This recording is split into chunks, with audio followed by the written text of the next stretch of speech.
아버지들과 아들들. 어네스트 헤밍웨이. 이 마을의 중심가 한복판에는 우회해 가라는 표지판이 붙어 있었지만 차들은 아랑곳하지 않고 직진했다. 그래서 무슨 공사가 마무리된 모양이라고 생각한 니클러스 애덤스는 벽돌로 포장된 텅 빈 도로를 따라 마을을 가로질러 차를 몰았다. 차들이 많지 않은 일요일이었지만 신호등 때문에 차를 멈추곤 했는데 그것들은 더 이상 운용비를 댈 수 없어서 이듬해에는 사라질 예정이었다. 이 조그만 마을에 무성하게 자라있는 나무들은 그 아래를 걸어본 적이 있는 이곳이 고향인 사람들에게는 마음 한구석 소중한 존재일 테지만 이방인에게는 그저 지나치게 울창해서 햇볕을 가리고 집에 습기를 차게 하는 주범으로만 보였다. 마지막 집을 지나 곱게 뻗은 큰 길로 들어서자 말끔히 단장된 붉은 빛의 흙둑이 나타났고 도로 양편으로 새로운 나무들이 자라고 있었다. 이곳은 니익의 고향은 아니었지만 차를 몰고 가면서 깊어진 가을 풍경을 바라보노라니 정겨운 마음이 들었다. 목화 추수는 끝났고 길다란 개간지에는 붉은 수수깡이 줄지어 서 있었다. 그의 옆자리에는 아들이 잠들어 있었다.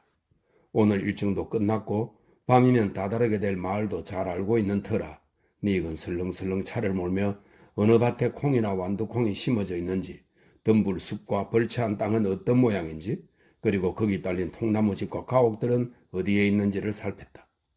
그는 그렇게 지나가며 마음속으로 그 마을을 사냥하고 있었다. 그는 각 개간지의 크기를 어림해 보며 짐승들이 먹이를 구하는 곳과 은신하는 곳은 어디쯤일지, 또한 새떼를 발견할 수 있는 곳과 그들이 날아갈 방향은 어디쯤일지를 가늠했다. 메추리 사냥을 할 때는 놈들과 놈들의 서식지 사이에 자리를 잡아서는 안 된다. 그런 곳에서 개가 놈들을 찾아내거나 몰아댈 때면 사냥꾼들을 향해 쏟아지듯 가파르게 솟구치는 놈들도 있고 사냥꾼의 귓전에 스치며 때를 지어 소용돌이치듯 솟아오르는 놈들도 있기 때문이다. 그런 자리에서 사냥할 수 있는 유일한 방법을 가르쳐준 사람은 아버지였다. 몸을 틀어 어깨 위로 날아가는 놈들을 쏘아야 한다고. 꼭 그것들이 날개를 펴고 덤불 숲으로 내려앉기 전에 쏘아야 한다고 했었다. 아버지가 가르치는 대로 이 마을에서 메추리 사냥을 하다 보니 아버지가 생각나기 시작했다. 그를 생각할 때면 맨 먼저 언제나 눈이 떠올랐다. 큰 체격과 날랜 움직임, 넓은 어깨와 매부리 코, 수염이 덮인 가녀린 턱보다 눈이 언제나 먼저 떠올랐다. 아버지의 눈은 마치 소중한 도구를 보호하기 위해 특별히 고안된 듯 눈썹 아래 아주 깊숙한 곳에 자리하고 있었다. 아버지의 눈은 보통 사람 눈보다 훨씬 멀리, 훨씬 빨리 볼 수 있었다.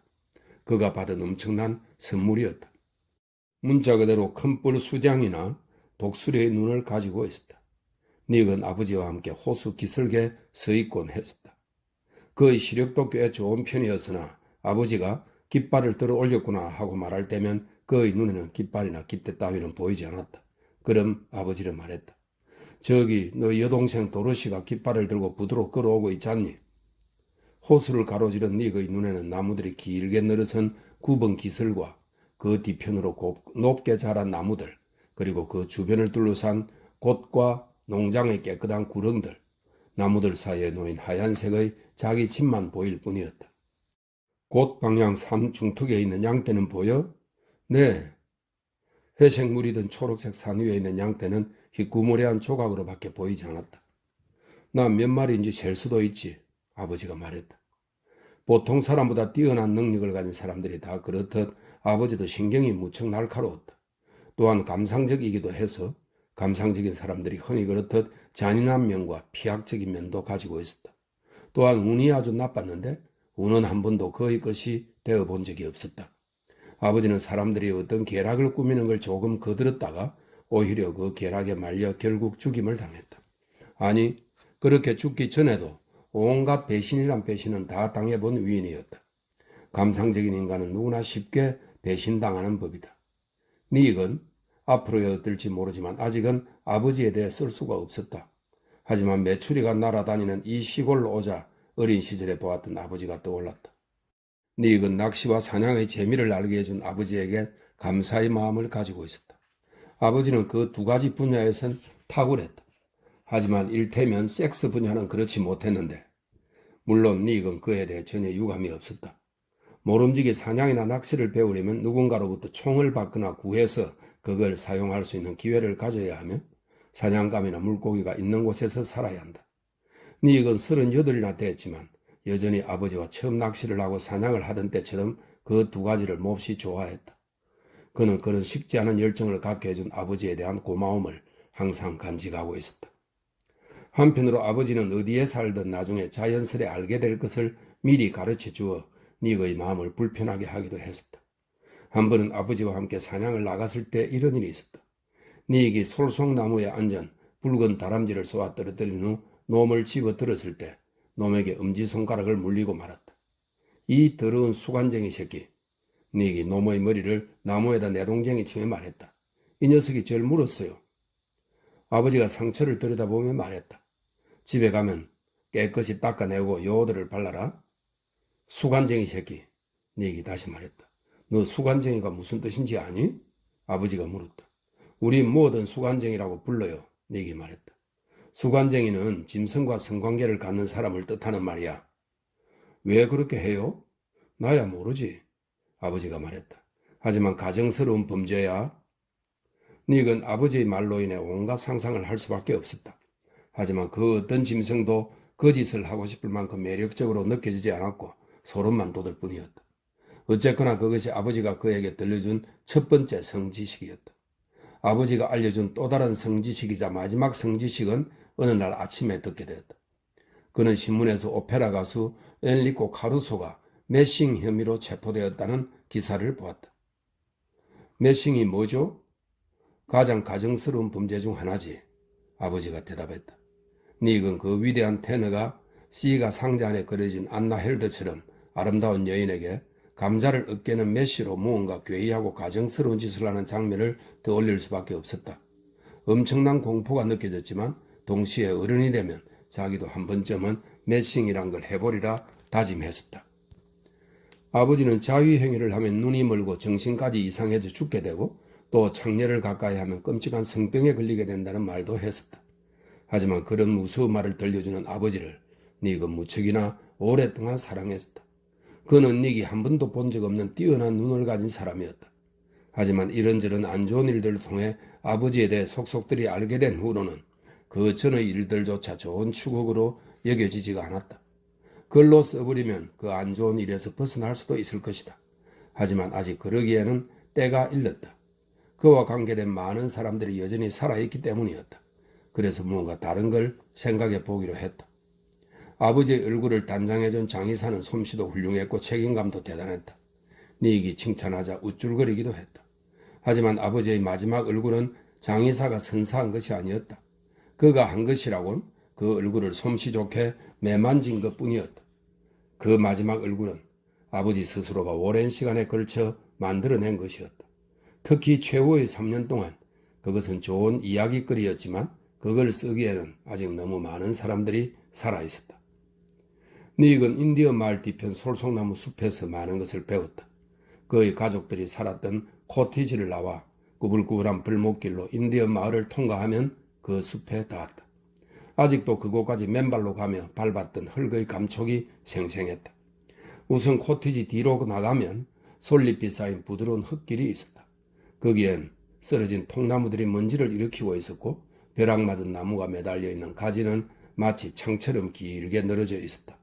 그 길을 가다 보면 개울이 나왔다. 그 위에 놓여있는 통나무를 건너다 자칫 헛디디기라도 하면 시꺼먼 진짱에 빠졌다. 개울을 무사히 건너 울타리를 넘으면 햇볕에 단단해진 길이 보였다.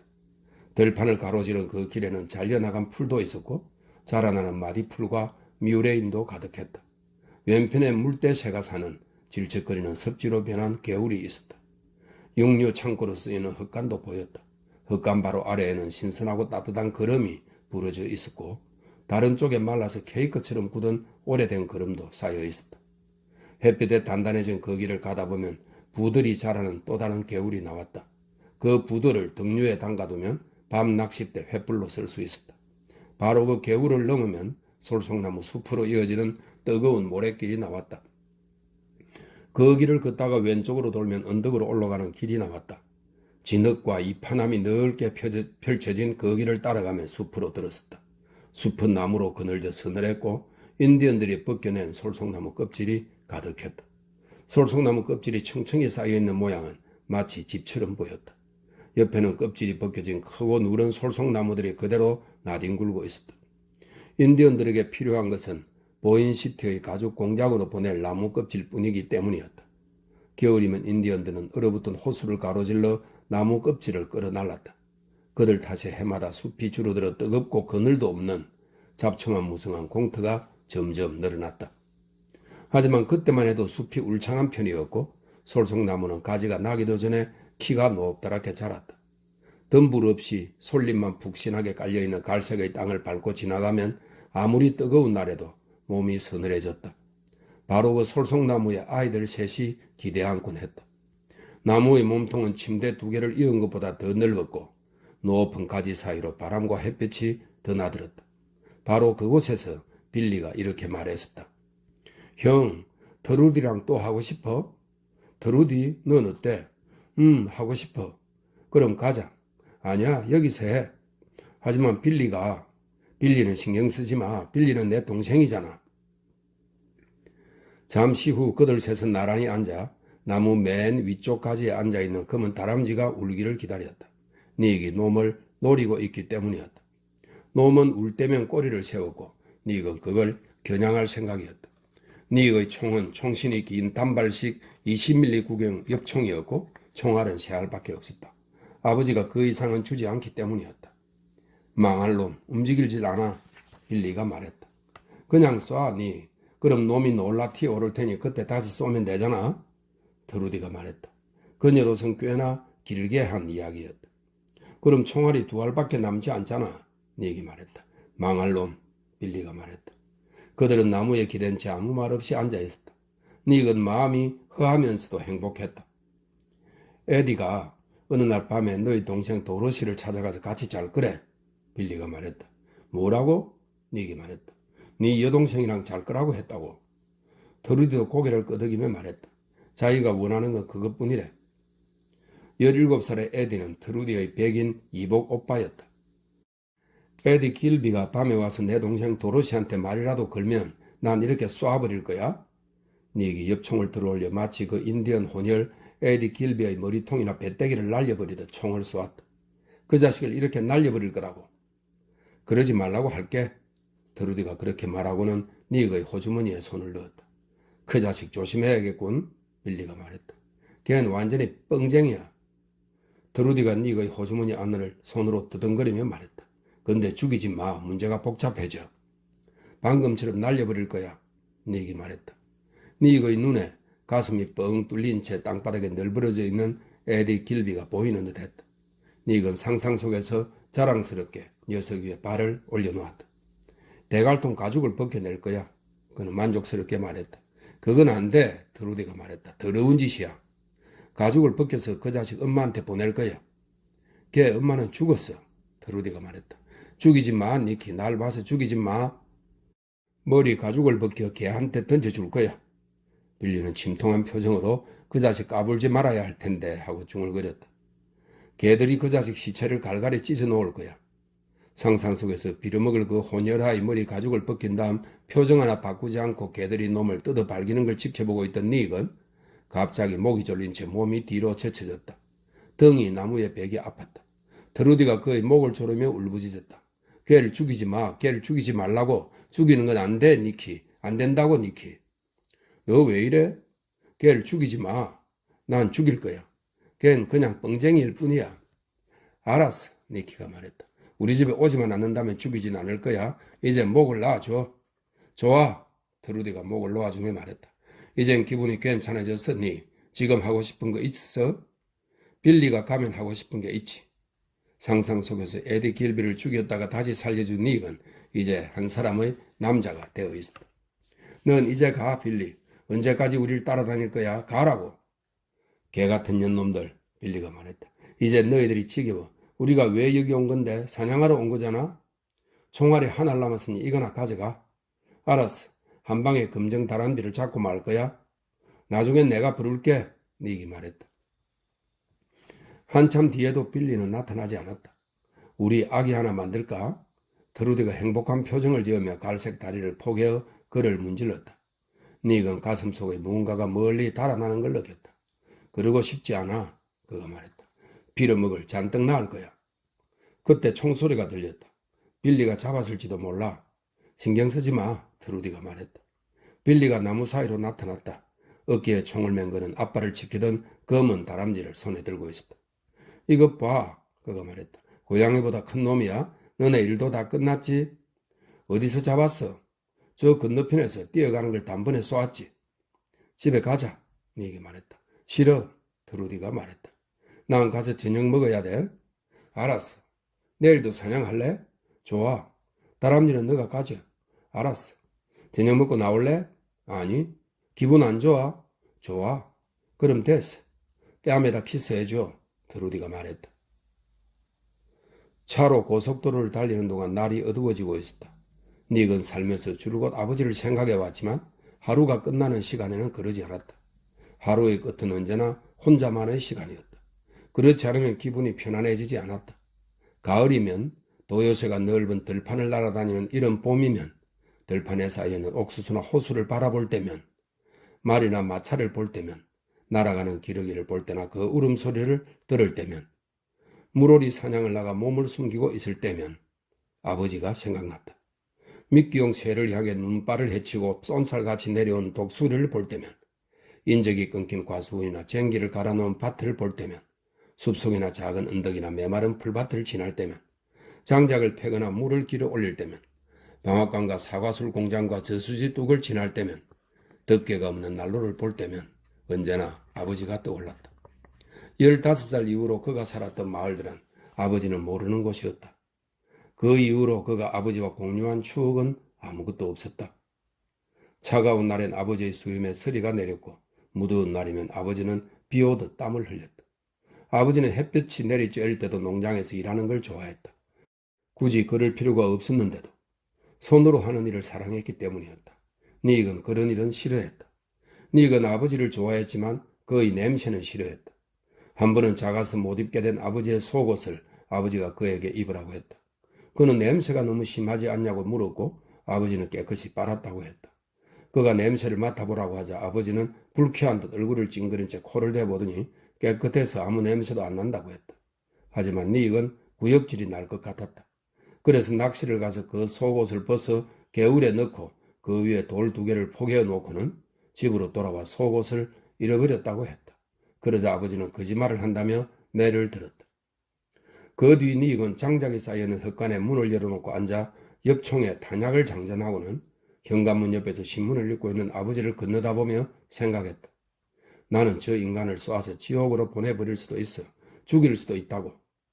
마침내 그는 분노가 사라지는 것을 느낄 수 있었고 자신의 총이 아버지에게서 물려받은 것이라는 사실을 떠올리니 소름이 끼치기도 했다. 그러고 나서 그는 아버지 냄새를 떨어내기 위해 어둠 속을 걸어 인디언 마을까지 갔었다. 가족 중에 그가 좋아하는 냄새를 가진 사람은 여동생뿐이었다. 그 외에 다른 가족과의 접촉은 피했다. 담배를 피우기 시작하면서 후각이 둔감해지자 냄새로 인한 불쾌함은 사라져버렸다. 다행이었다. 예민한 후각은 사냥개에게나 필요하지 사람에게는 불편하기만 할 뿐이었다. 어렸을 때 인디언들이랑 사냥 가면 뭐가 좋았어요, 아빠? 모르겠구나. 닉은 반사적으로 그렇게 대답하고 나서 깜짝 놀랐다. 아이가 깼다는 것을 눈치채지 못하고 있었다. 아니, 아이가 옆에 있다는 사실조차 까맣게 잊고 있었다. 그는 옆자리에 아이를 바라보았다. 혼자라고 생각했는데 아이와 함께였다. 아이는 언제부터 깨어있었던 걸까? 우린 온종일 검은 다람쥐를 잡으러 다녔지. 그가 말했다. 할아버지는 하루에 총알을 딱 3개만 주셨어. 그래야 사냥을 더 잘 배울 수 있다고. 그리고 아이들이 총을 마구 쏴대며 돌아다니는 건 좋지 않다고도 하셨어. 난 빌리 길비와 그 애의 누나 트루다랑 사냥을 다녔단다. 여름엔 날마다 사냥을 했지. 인디언 이름은 웃겨요. 그래, 그렇지. 그 아이들은 어떤 아이들이었어요? 오지브웨이 족이었단다. 닉이 말했다. 아주 멋진 애들이었지. 같이 있으면 뭐가 좋았어요? 그건 말하기가 좀 곤란하구나. 아무도 해주지 않았던 그녀가 처음으로 해주었던 일을 어떻게 표현할 수 있을까?